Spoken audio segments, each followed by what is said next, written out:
Hey guys, back here for another video. Today's topic is going to be on suicide. Suicide has a tendency of being in a high rate in teenage years now, and I can understand why, because of bullying, pressure, and just feeling like an outcast, and being someone who has tried to commit suicide very many times. It's quite understandable.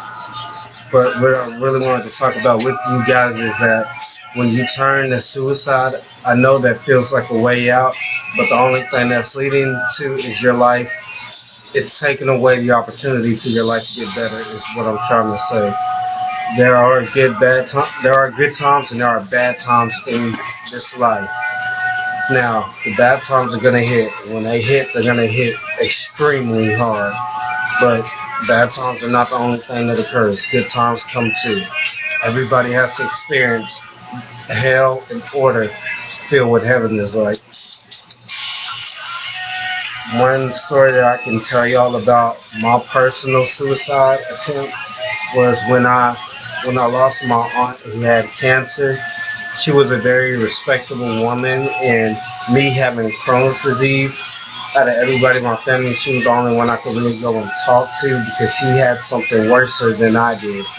So I relied on her, and when I lost her, I just felt like I really had nobody else to talk to, nobody to be with me. So that same night, I called up my ex-girlfriend thinking that I could turn to her, and she kind of just left me hanging without so much as a I'm sorry or anything like that trying to help me out. She just left. And so with me not having anybody else, I just kind of felt like, well, whatever, the hell with all of this. And I tried to overdose. I tried to drown myself. I tried to hang myself. I tried so many different methods.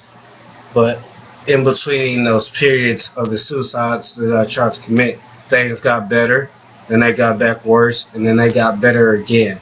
It's a pattern. Things are always going to go from good to bad or good to bad. I don't know if I just repeated the same thing or not, but whatever. The point that I want to get across is that I know, like, it's hard, even being an adult.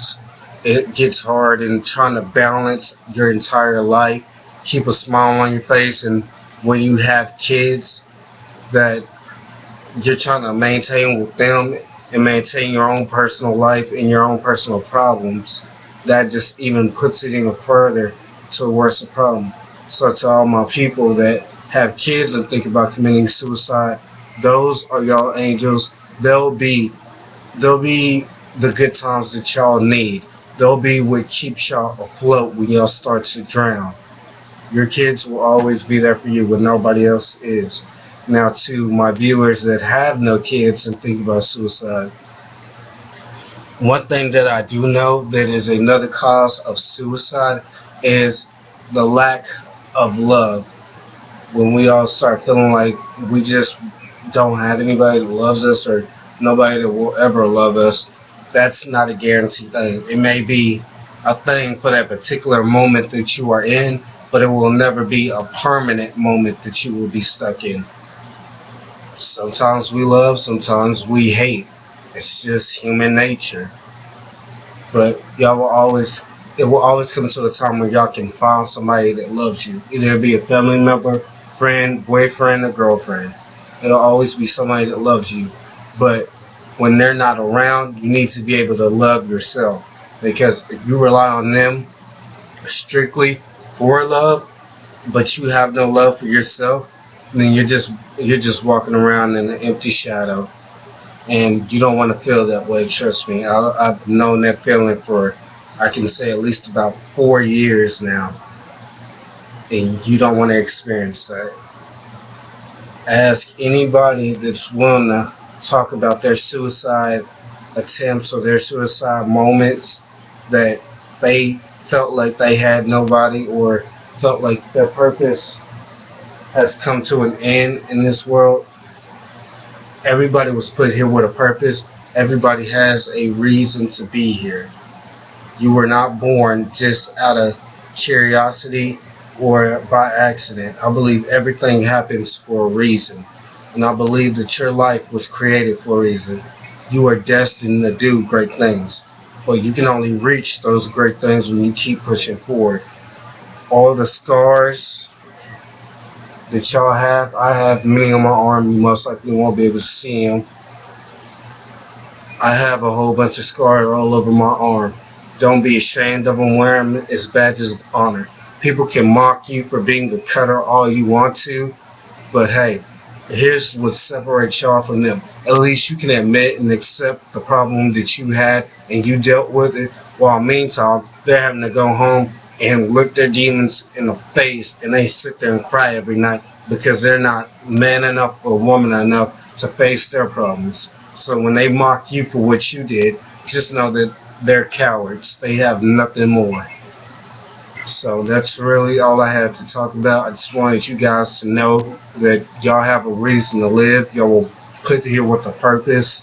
And so every single person that I know that has scars on their wrist, y'all are what I call suicide angels. And what that term means is that even through y'all darkest moments, y'all still find a reason to keep people smiling or to dedicate y'all time trying to help somebody, even though y'all are facing your own problems and getting drowned by them, but yet y'all are still staying afloat to save others. Y'all are what I call suicide angels, and y'all are very rare. And this world needs more people like y'all. Don't be ashamed of your scars. Don't be ashamed of what you went through. It's just all building up to more of badges of honor. You are soldiers in this field that are survived all their emotional battles as well as physical battles, and you will continue to do so. There is not a single person that can discriminate what you have accomplished. That is all I have to say. This is Dom signing off.